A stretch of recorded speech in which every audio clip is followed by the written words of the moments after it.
po for this wonderful recognition sa amin.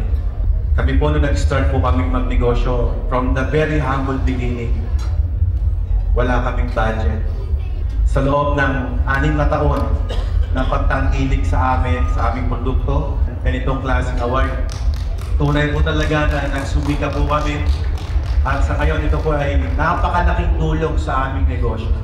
Kaya maraming salamat po dahil po dito nagkaroon po kami ng mas credibility sa aming mga kliyente. Maraming salamat. From humble beginnings to the global stage, congratulations again, Watermax, represented by Mr. Alfredo P. Maximo Jr. Wonderful recipients.